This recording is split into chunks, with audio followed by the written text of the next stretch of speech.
आज की कहानी है एक ऐसे कैदी की जो हर बार जेल से भाग निकलता है, फिर चाहे कितनी भी सिक्योरिटी क्यों ना हो। ये कहानी है जापान के सबसे खूंखार कैदी सुजुकी की, जो इस समय जापान की सबसे हाई सिक्योरिटी जेल में अपनी सजा काट रहा है। चेकिंग ड्यूटी पर घूम रहे गार्ड्स के जाने के बाद सुजुकी अचानक मुस्कुराया और अपना एक दांत बाहर निकाल लिया। कुछ देर बाद गार्ड्स फिर से चेकिंग करने आए, लेकिन इस बार सुजुकी फरार हो चुका था। उन्हें वहाँ किसी के मौजूद होने का शक हुआ, लेकिन सुजुकी भी कोई कच्चा खिलाड़ी नहीं था। वो बिना आवाज किए रोशनी से बचता हुआ इधर से उधर छुपता रहा। जब गार्ड्स ने आइसोलेशन सेल की दोबारा चेकिंग की तो वो समझ गए कि सुजुकी भाग चुका है। उन्होंने तुरंत बाकी के गार्ड्स को बुलाया और देखते ही देखते वहाँ भीड़ इकट्ठा हो गई। जब सुजुकी छत से भाग रहा था तो जोर जोर से जेल के सायरन बजने लगे। अचानक जोरदार बारिश शुरू हो गई और हमें पीछे की कहानी दिखाई जाती है। 12 साल पहले कुछ कैदियों को एक जेल में लाया गया था। उनमें से एक सुजुकी भी था जो वहाँ 10 साल की सजा काटने आया था। क्योंकि वो कभी कुछ बोलता नहीं था तो सबने मान लिया कि वो शायद गूंगा है। उसकी छाती पर माउंट फिजी का उल्टा टैटू भी था। सुजुकी उस समय भी जेल से भागने के लिए मशहूर था और अब तक 3 बार ऐसा कर चुका था। इसके बाद सुजुकी को एक छोटे से कमरे में लाया गया जहाँ सिर्फ एक रोशनदान था। उसने रोशनदान को ध्यान से देखा। उसके दिमाग में जरूर कुछ चल रहा था। बाहर गार्ड ने जेल के वार्डन मिस्टर कानीमुरा से कहा कि सुजुकी इस बार तो हरगिज नहीं भाग पाएगा, लेकिन जैसे ही उसने शीशे से देखा सुजुकी तो पहले ही गायब हो चुका था। वार्डन ने पूरे शहर को घेरने के ऑर्डर्स दिए ताकि सुजुकी किसी भी हालत में बच ना पाए, लेकिन गार्ड्स ने तो उसे 20 ही मिनट में पकड़ लिया। पता नहीं क्यों पर सुजुकी ट्रेन की पटरी पर सीधा भागता जा रहा था। इसके बाद उसे फिर से उसी कमरे में कैद कर दिया गया, लेकिन इस बार उसके हाथों में हथकड़ियां थी। जब एक गार्ड ने अंदर झांक कर देखा तो सुजुकी मुंह पर चादर ओढ़े सो रहा था। गुस्से में उसने सुजुकी को चादर हटाने को कहा क्योंकि वो कोई चांस नहीं लेना चाहते, लेकिन जब बार बार कहने पर भी उसने चादर नहीं हटाई तो गार्ड्स ने मिलकर उसकी बुरी तरह पिटाई की। अगली सुबह वार्डन ने सुजुकी के सारे पुराने रिकॉर्ड्स निकाले। ध्यान से पढ़ने पर उसे पता चला कि जब भी सुजुकी जेल से भागता है तो हर बार वो ट्रेन की पटरी पर ही पकड़ा जाता है। रात को वार्डन गार्ड्स के साथ चेकिंग पर निकला। वो सुजुकी के सेल में पहुंचकर हैरान रह गए क्योंकि उसने किसी तरह अपनी हथकड़ियां खोल दी थी। गुस्से में गार्ड्स ने उसे मारते हुए पूछा, कैसे खोली हथकड़ियां? हाँ, कैसे खोली हथकड़ियां? लेकिन हमेशा की तरह सुजुकी चुप रहा। एक बार फिर से उसकी जमकर धुलाई हुई। एक दिन सुजुकी एक छोटी सी तार से खेल रहा था जिसे किसी तरह छुपाकर वो जेल के अंदर ले आया था। सवाल ये उठता है कि वो इस तार को अंदर लाया कैसे? मुंह में छुपा के? ना, गू में छुपा के। इसी तार की मदद से वो अपनी हथकड़ियां खोलता था। कुछ दिन बाद वार्डन एक हफ्ते की छुट्टी पर अपने घर चला गया। अब सुजुकी के पास भागने का बहुत अच्छा मौका था। उसने अपनी तार निकाली और ताला खोलने की कोशिश की। जल्द ही वहाँ एक गार्ड चेकिंग के लिए आ गया। उसने झांक कर देखा कि सुजुकी फिर से अपना मुंह ढककर सो रहा था, लेकिन इस बार गार्ड बिना कुछ कहे चला गया। लेकिन असलियत तो ये थी कि सुजुकी अंदर था ही नहीं। वो तो छिपकली बनकर छत से चिपका बैठा था। वो जेल से भागने के लिए सही मौके के इंतजार में था। गार्ड के जाने के बाद वो धीरे धीरे ऊपर तक पहुंच गया। उसने छत की एक खोखली जगह पर मुक्का मारा और वहां से भाग निकला। जब गार्ड्स को पता चला तो उन्होंने तुरंत सायरन बजा दिया। वार्डन को भी खबर पहुंचा दी गई और वो तुरंत जेल के लिए निकल गया। अगली सुबह पुलिस वाले सुजुकी को पकड़ने का प्लान बना रहे थे। तभी वार्डन भी वहां पहुंच गया। उसने कहा कि सारे प्लान छोड़कर सिर्फ एक टीम पास की ट्रेन की पटरियों पर भेज दो। ऑफिसर्स को भी लगा, अरे बूढ़ा हो गया वार्डन, दिमाग सठिया गया इसका। अरे वो पागल थोड़ी है, हर बार सेम जगह जाएगा।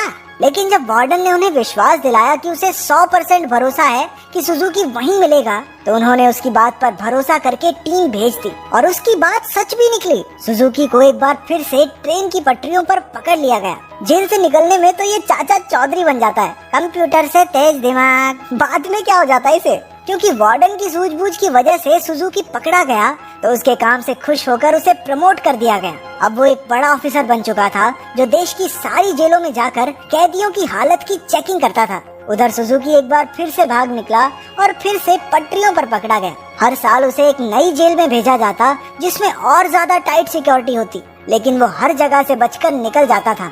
इसी वजह से मीडिया ने उसे स्टार भगौड़े का खिताब दिया और वो पूरे देश में मशहूर हो गया। 12 साल बाद उसे सेंट्रल जेल में लाया गया। यहाँ वो कड़ी सिक्योरिटी में था क्योंकि 10 गार्ड सिर्फ उसी पर निगरानी रखने के लिए खड़े थे।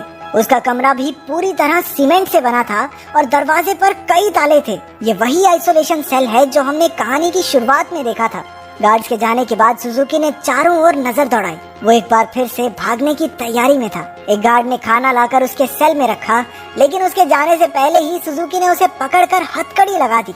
गार्ड ने तुरंत सीटी बजा दी, जिससे कई और गार्ड्स वहाँ आ पहुँचे। उन्होंने मार मार कर उसकी बुरी हालत कर दी। होश आने पर सुजुकी ने दरवाजे से गार्ड्स को जाते देखा। उसके चेहरे से खून टपक कर लोहे की सलाखों पर गिर रहा था।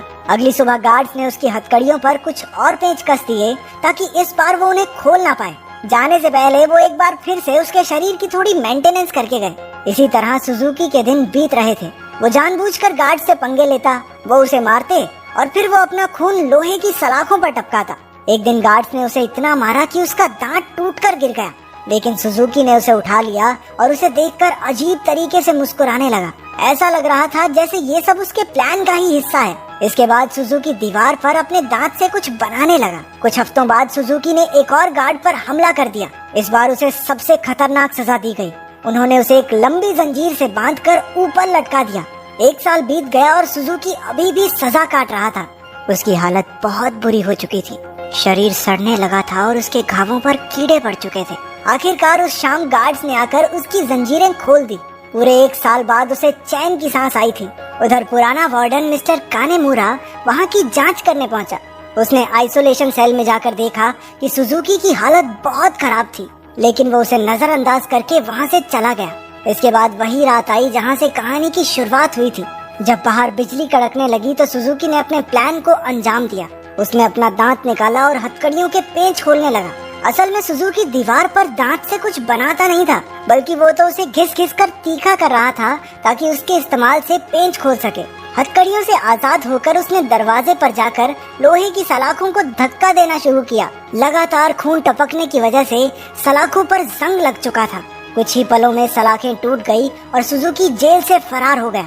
इसके बाद सुजुकी के जन्म की कहानी बताई गई। उसके पैदा होते ही उसकी माँ की मौत हो गई थी और उसका बाप जेल में सड़ रहा था। इसी वजह से वो अपने रिश्तेदारों के घर पला। एक दिन सुजुकी जंगल में प्रैक्टिस कर रहा था जब उसे दूर से एक आदमी आता दिखाई दिया।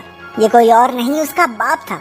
उन्होंने कुछ समय बातें की और तभी उसने अपने पिता की छाती पर माउंट फिजी का एक टैटू देखा। बदकिस्मती से जल्द ही वहाँ कुछ पुलिस वाले आ गए जो सुजुकी के पिता को पकड़ना चाहते थे। वो उन्हें देखकर रेल की पटरी पर सीधा सीधा भागने लगा। इस दिन सुजुकी ने कसम खाई कि एक न एक दिन अपने पिता से जरूर मिलेगा। वर्तमान समय में सुजुकी फरार होकर एक बार फिर से पटरियों पर दौड़ रहा था। मिस्टर कानीमुरा ने पीछे से उसे रुकने के लिए आवाज दी और हैरानी की बात ये थी कि वो रुक भी गया। कुछ ही देर में गार्ड्स की एक टीम आकर उसे पकड़कर ले गई। देश की सबसे कड़ी सिक्योरिटी की जेल भी सुजुकी को नहीं रोक पाई, इसलिए मिस्टर कानीमुरा ने उसे धरती की सबसे खतरनाक जेल प्रिजन आइल में भेजने के ऑर्डर्स दे दिए। प्रिजन आइल किसी मामूली जेल की तरह नहीं थी। वो समंदर के बीचों बीच बनी थी, जहाँ लगातार तेज बहाव रहता था। और सबसे जरूरी बात, वहाँ ट्रेन की पटरी तो बिल्कुल नहीं थी, और तो और समंदर शार्क से भरा हुआ था। इसलिए वहाँ से भागकर बच निकलना एकदम नामुमकिन था। जेल के अंदर के हालात भी इतने ही खतरनाक थे।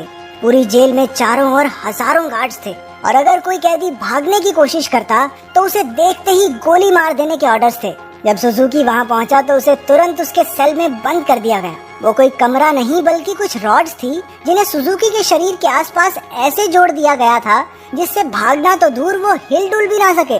उधर कानीमुरा ने जेल की लाइब्रेरी में जाकर सुजुकी के बारे में जानकारी निकालनी शुरू कर दी। ढूंढने पर उसे कुछ पुरानी फाइल्स मिली जिन्हें वो पढ़ने लगा। उधर जेल में सुजुकी ध्यान लगाकर खड़ा था। हालांकि बाकी लोगों के लिए वहाँ से भागना नामुमकिन था, लेकिन सुजुकी के दिमाग में कुछ तो खिचड़ी पक रही थी। अचानक उसने अपने दोनों कंधों को डिसलोकेट कर लिया और उस छोटी सी जगह से सिकुड़कर धीरे धीरे बाहर निकलने लगा। एक कैदी ने उसे ऐसा करते देख लिया, लेकिन वो इतना नशे में भंट था कि कुछ बोल नहीं पाया। उधर कानीमुरा अभी भी अपनी रिसर्च कर रहा था कि जेल के सायरन बजने लगे। हालांकि परेशान होने की बजाय जेल का वार्डन खुश हो गया, क्योंकि वहाँ से बचकर निकलने का कोई रास्ता था ही नहीं। ऊपर से आज सारे गार्ड्स को एक कैदी को गोली मारने का मौका मिलेगा। मिस्टर कानीमुरा ने उसे समझाने की कोशिश की कि सुजुकी कोई आम कैदी नहीं है, लेकिन वार्डन ने उसकी बात को नजरअंदाज कर दिया। अगली सुबह कई गार्ड्स को बंदूकें देकर पूरे आइलैंड में फैला दिया गया। वार्डन अपने आदमियों को कुछ समझा रहा था कि वहाँ मिस्टर कानीमुरा आ गया। उसने वार्डन को बताया कि सुजुकी असल में अपने बाप को ढूंढने आया है जो इसी आइलैंड पर कैद है। ये सुनकर सब हक्के बक्के रह गए और तभी सुजुकी की असलियत का खुलासा हुआ। असल में अब तक जो भी हुआ वो सब सुजुकी के प्लान का एक हिस्सा था। वो बार बार जेल से भागकर जानबूझकर पकड़ा जाता था ताकि आखिरकार प्रिजन आइल तक पहुंच सके। उसका असली मकसद था अपने पिता को आजाद करवाना। आखिरकार सुजुकी अपने पिता से मिला और एक दूसरे को इतने साल बाद देखकर दोनों खूब रोए। बदकिस्मती से मिस्टर कानीमुरा वार्डन और बाकी के गार्ड्स के साथ वहीं आ रहा था, लेकिन उनके पहुंचने से पहले ही सुजुकी उस बूढ़े आदमी के साथ गायब हो गया। सुजुकी अपने पिता को आइलैंड के छोर तक ले आया। उसने पहले से ही वहाँ एक पैराग्लाइडर तैयार कर रखा था। दोनों पैराग्लाइडर पर चढ़े और दूर उड़ गए। दूसरी ओर मिस्टर कानीमुरा ने एक बूढ़े आदमी से बात करने की कोशिश की जो सुजुकी के पिता के साथ ही कैद था। तभी उसने माउंट फिजी का एक टैटू उस आदमी की छाती पर देखा, जिसका सीधा मतलब ये था कि इतने सालों की कड़ी मेहनत के बाद भी सुजुकी गलत आदमी को लेकर भाग गया।